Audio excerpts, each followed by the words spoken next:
Welcome everybody. Thanks for coming and joining us tonight on a mission. So I'm Jason Fry, CEO of the Y here, and I also have a background in sports psychology and coaching, and so some of this is related to goal setting is obviously related to coaching and, excuse me. No, you're okay.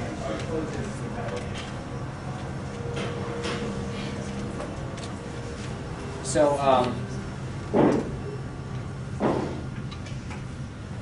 goal setting obviously is a part of they call the field now performance psychology. And for me, when I was studying it in grad school, it was sports psychology. It's all related. I mean, whether you're on stage performing as an actor, or whether you're on the field, or whether you're in business, whatever it may be, goals and the way that you approach standards and dreams and things that you want to achieve in your own life are relatively similar. So my background is going to come from more of the sports world, and a lot of the things we'll talk about may be a little bit more sports related tonight, but obviously they apply everywhere. So I went to Ithaca College for my graduate school and got a master's in sports psychology, and I'm a fitness trainer here as well, and so I work with people on their goals, and then I think working with staff, obviously we work quite a bit on goals as well, just being a business and an organization. So how many of you have a New Year's resolution? It's that time of the year. One or two of you, yeah, I was going to say. Hopefully most of you have put together a little something, and this is the time of year where obviously everyone you get through the holiday burn, and then you get to this point, you say, okay, this is the year. This year I'm going to do this. Hey, Connie, this year I'm going to make this happen, which is great. And the only problem with our calendar, the way it works out, is that this is like the only time of the year that most of us typically do this. And really, to be most effective, to be most effective in your life, I think you want to be able to do this on a regular basis. Be able to set some goals on a regular basis. So today we're going to talk about just a couple things. One, really what is a goal. Two, what is the function of a goal. And then three, how to be most effective at creating goals for yourself and try to put an action plan in place. The goal will be for me, for you all, to leave here tonight with a nice actionable list for one clear goal that you have set for yourself and you can then walk away from and start tomorrow or tonight already on. And I will commend you all, because truly the hardest part about goal setting or about taking action is taking the first step. And just by being here tonight, you've truly taken the first step. So congratulations on that. So are you on a mission? Have you defined your own mission, and what is that? Country, we got Rocky up there, which is a clear mission. Come on in. No problem, no problem. We have a couple chairs here. Front row. Come on in. No problem. We're just getting started here. So I thought this is an interesting quote. There are many wonderful things that will never be done if you do not do them. We each have our own roles. We each have our own skills and abilities. And if you choose not to live up to your own potential, or to do the things that are in your minds, in your dreams, in your visions, then those things will never be accomplished. And so it's really incumbent upon yourself to be able to take the next step to achieve whatever greatness that you are capable of. And we're all capable of some level of greatness, but it won't happen unless you choose to take the first step to do that. Because all of who we think of often as the great people who are featured are truly no greater than we are, but they all had a clear vision and something they were driving towards. And that, I think, is the power of having a goal. So, to even back up before we talk about goals, how do you define success for yourself?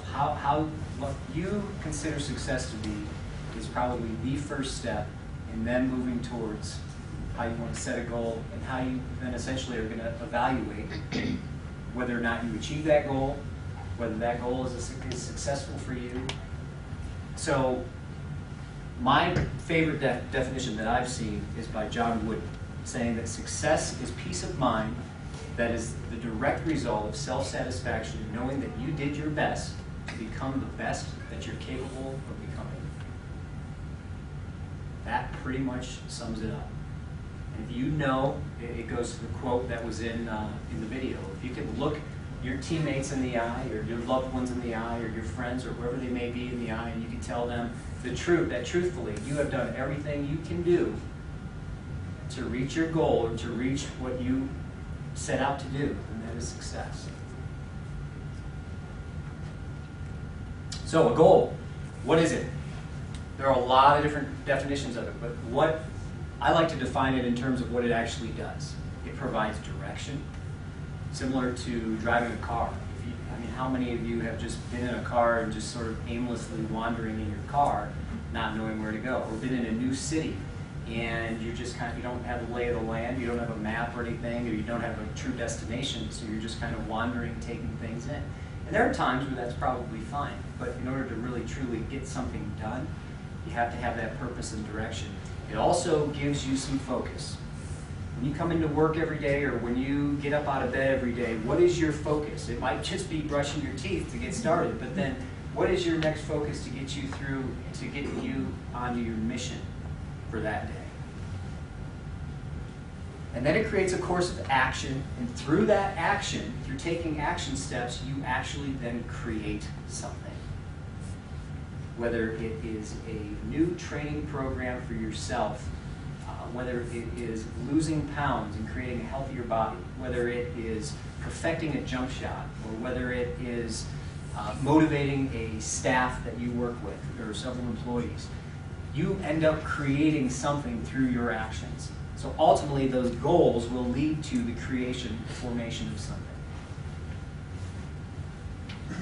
So this is all the way back from 1979, but a group of researchers studied Harvard MBAs.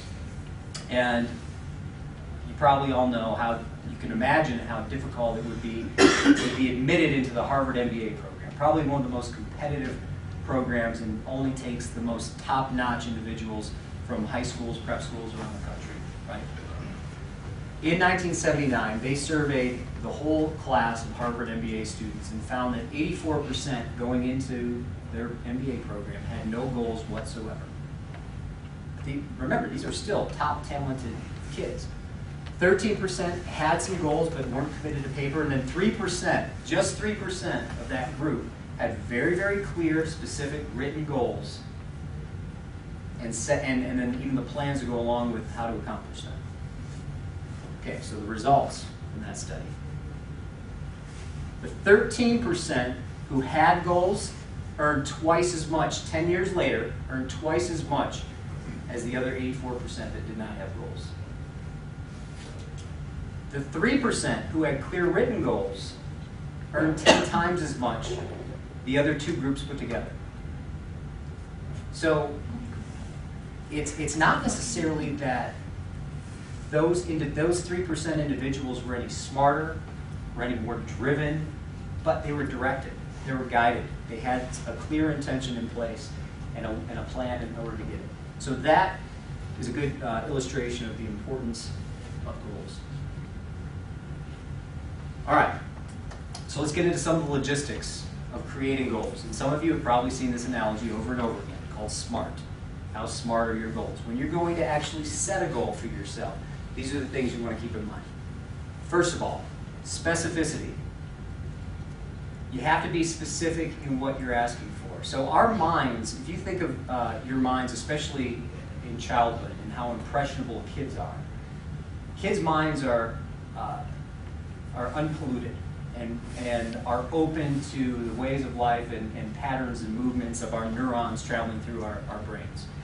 As we grow up over time, we start to learn certain patterns that become embedded like rivers in our brains, and all of a sudden, so for instance, if I learn early on that I'm a horrible singer, I have no talent for singing whatsoever, and I learned that from an early age, that impression throughout the rest of my life will deepen and deepen and deepen, and that will be some of the fastest and most prevalent course of thought that I will have throughout the course of my life. Versus if I grow up believing that I have an aptitude for throwing a baseball, then I'm going to grow up believing over and over again that I have this certain gift or aptitude for throwing a baseball, and that will deeply more and more embed in my consciousness. So if you are specific, the importance of being specific is because the brain doesn't necessarily know the difference between what you're telling it to do versus what you're actually doing. You've all probably been partway asleep when you've like jumped, flinched really hard because you feel like you're falling or something. Because the brain is tricked and actually feel like you're falling, and so you react physically to doing it. Or if there have been studies with mental training groups that do free throws, basketball free throws, and the groups that do the actual physical shots improved slightly less than the groups that did just the mental training day in, day out of visualizing. So what does that tell you? That tells you that the mental training is just as important as the physical training. So being specific with your goal is, that means all the way down to the finest T. It says, if you want a new car by the end of the year, what color is it? What's the interior look like? How many miles per gallon does it get? How many seats does it have? How big is the trunk? I mean, you have to be that specific in what you are asking for. And there's this concept that once you are that specific, you go through this process of planning, you embed it or program it into your mind, all of a sudden, the world, the universe, returns that gift to you as long as you're following your course and your plan of action to go in that direction. And almost as if magic, it will appear. It sounds crazy, but it truly is real. The next thing is measurable. Having a goal that you can't measure or evaluate does not do you a lot of good. It's great to have a goal that you say, you know what, I want to be happier. That's great, but how do you measure that? So a good goal is to say, I will lose 50 pounds, I will lose 5 pounds by the end of this year. You can pretty easily evaluate whether or not you achieve that goal. So being specific and being measurable, or having a goal that's measurable. Attainable is another very significant aspect.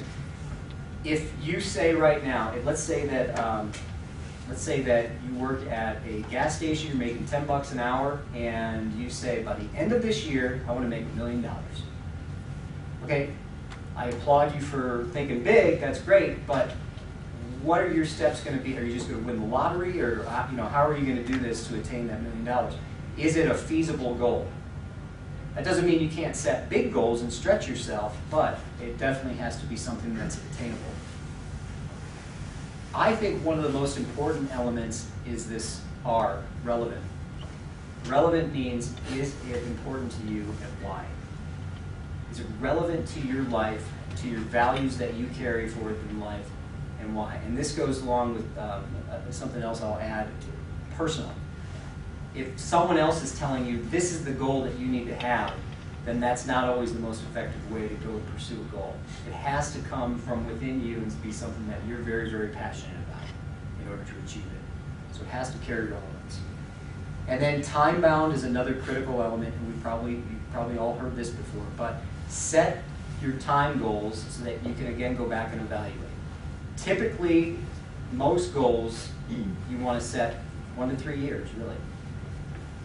If it's anything less than that, then what I consider those to be smaller steps to a bigger goal. So if your goal is to lose, let's say, again, I'm saying losing weight because we're at the Y and that's a typical thing around this time of year, but let's say your goal for the year is to lose 20 pounds. That's great. But you have to take little steps along the way in order to get there, right? Because if you just say, man, my goal is way out there, it's 20 pounds and that's big, well, if you don't start with, okay, January, I'm going to lose 2 pounds. You got to start small and think incrementally along the way. But the true goal, the bigger overarching goal, is more a time bound of 1 to 3 years. That's been the most success in research has shown goals to be 1 to 3 years. Questions on this? So when you think specific, it should address the what. What exactly am I trying to achieve? Somewhat the why. The why comes in with relevancy as well. The who, the where. I mean, all those specifics of what it is that you're trying to do. The measurable is the how much or how many. And the attainable, we've talked about that. Make sure I cover all my notes here.